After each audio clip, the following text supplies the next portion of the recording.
Hello students. आज हम लोग करेंगे ई लर्निंग के बारे में। ई लर्निंग कॉमन सब्जेक्ट है, सब जगह ये इसका यूज होगा।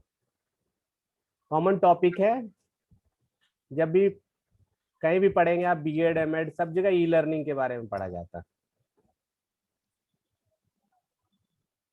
ई लर्निंग का पहले मीनिंग जानेंगे हम लोग। ई लर्निंग क्या होता है? ई से इलेक्ट्रॉनिक लर्निंग।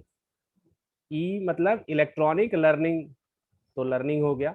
तो ई लर्निंग मतलब electronic learning.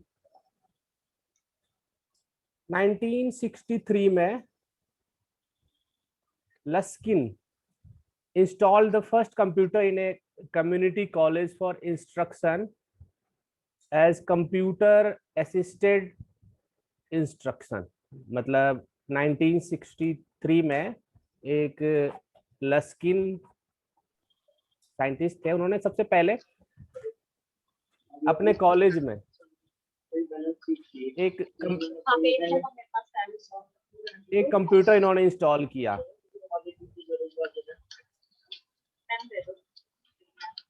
It is a storehouse of education, information, communication, training, knowledge and performance management। मतलब ई लर्निंग के बारे में बताया जाता है। It is a store house of education, information, communication, training, knowledge and performance management. मतलब e learning जो होता है वो स्टोर हाउस होता है एजुकेशन, शिक्षा का, इंफॉर्मेशन का, कम्युनिकेशन का, ट्रेनिंग का, नॉलेज का, सब कुछ का स्टोर हाउस कर सकते हैं ई लर्निंग को। पहले तो डेफिनेशन ऑफ ई लर्निंग। एक साइंटिस्ट थे हार्टले, HARTLEY, HARTLEY, हार्टले। इन्होंने ई लर्निंग के बारे में बताया, teaching and learning process by using internet media, intranet और other computer network in order to give the material to the students। फिर से देखते हैं हार्टले के अकॉर्डिंग ई लर्निंग की डेफिनेशन क्या है। Teaching and learning process by using internet media, intranet और other computer network in order to give the material to the students. मतलब इंटरनेट का यूज करें। इंटरनेट, इंटरनेट जो होता है कुछ ऑर्गेनाइजेशन में इंटरनल कम्युनिकेशन ट्रांसफर के लिए इंटरनेट यूज करते हैं। तो इंटरनेट वाइड रेंज में होता है, इंटरनेट लिमिटेड रेंज में होता है। मतलब इंटरनेट मीडिया या इंट्रानेट या दूसरे कंप्यूटर नेटवर्क का यूज करके जब स्टडी मटेरियल का ट्रांसफर कर सके स्टूडेंट्स को, that is the E learning. एक दूसरी डेफिनेशन है ई लर्निंग की। ई learning is a means of education that incorporates self motivation, communication, efficiency and technology.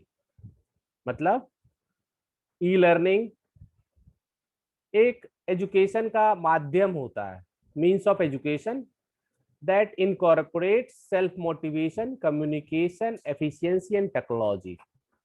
ये इसकी दूसरी डेफिनेशन है ई लर्निंग की। एक और डेफिनेशन है ई लर्निंग की। एक साइंटिस्ट थे स्टॉकले, 2003 में इन्होंने ई लर्निंग की डेफिनेशन दी। स्टॉकले, STOCKLEY, स्टॉकले 2003 में इन्होंने ई लर्निंग की डेफिनेशन दी थी। The delivery of a learning, training और education programme by electronic means.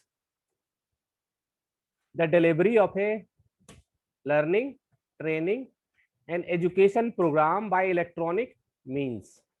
मतलब इलेक्ट्रॉनिक माध्यम से अगर लर्निंग, सीखना, सिखाना और एजुकेशन प्रोग्राम का अगर ट्रांसफर हो सके, that is the e learning.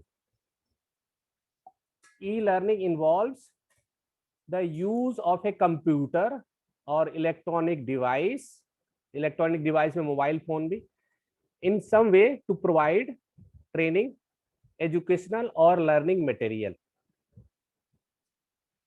E-learning involves the use of a computer or electronic device in some way to provide training, educational or learning material. ये इसकी डेफिनेशंस थी ई लर्निंग की कुछ। अब फीचर्स क्या है ई लर्निंग के फीचर्स? तो features of E learning, E learning is a dynamic कहते हैं जो कि चेंज होते रहे। तो समय के साथ ई लर्निंग का प्रोसेस, मेथड सब चेंज होते रहता है, इसलिए e learning is dynamic. Today in the era of globalisation, it helps in availing the online experts based sources and quick approaches in a single mouse click। मतलब हम लोग जो कंप्यूटर का यूज करते हैं तो एक क्लिक में इतनी सारी इंफॉर्मेशन आ जाती है, इसलिए e learning is dynamic. E learning is individual centred across the learner and personalised to the individual. फिर से देखते हैं, e-learning is individual, that is centered across the learner and personalized to the individual। मतलब e-learning जो है उसमें आप अपने हिसाब से क्या पढ़ना है क्या नहीं पढ़ना है वो चूज कीजिए, इसलिए इसे कहा जाएगा इंडिविजुअल सेंटर्ड। जो नहीं पढ़ना वो मत पढ़िए, जो पढ़ना वो पढ़िए। इसलिए e-learning जो होता है हर एक इंडिविजुअल के लिए सेंटर्ड, मतलब जो चाहे वो कर सकता है, जो चाहे वही पढ़ सकता है। अगला फीचर है E learning operates in real time, that is available for 24/7 days. मतलब जब चाहे अब तब ई लर्निंग आप कर सकते हैं, दिन रहे रात रहे, इसलिए 24/7 कहा जाता है ई लर्निंग को। तो e learning operates in real time, that is available for 24/7 days. E-learning is comprehensive. It is network assisted and often learning is done within the fraction of time।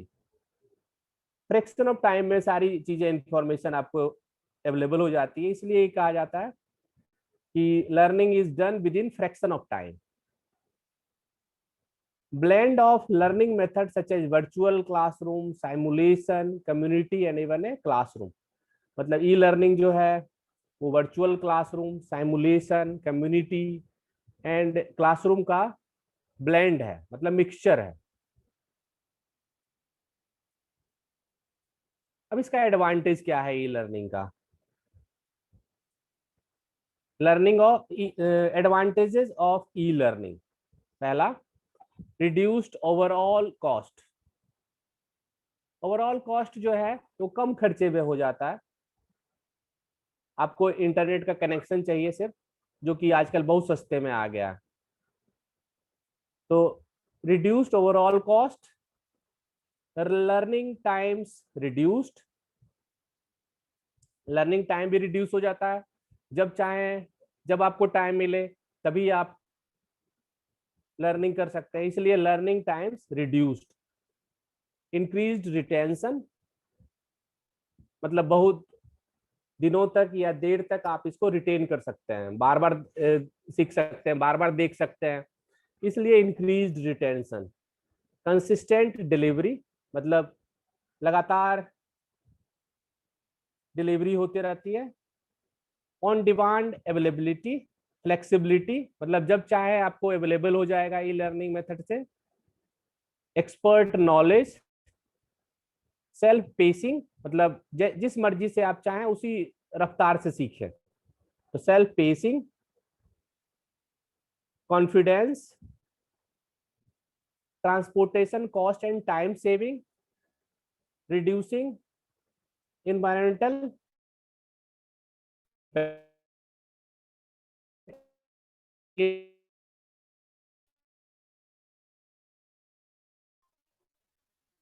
learning times reduced, increased retention, consistent delivery, knowledge, confidence,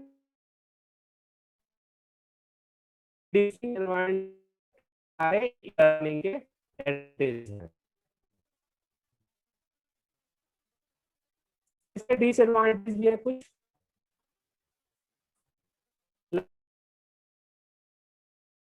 sir आवाज नहीं आ रही है आपकी। Sir आपकी voice नहीं आ रही है sir.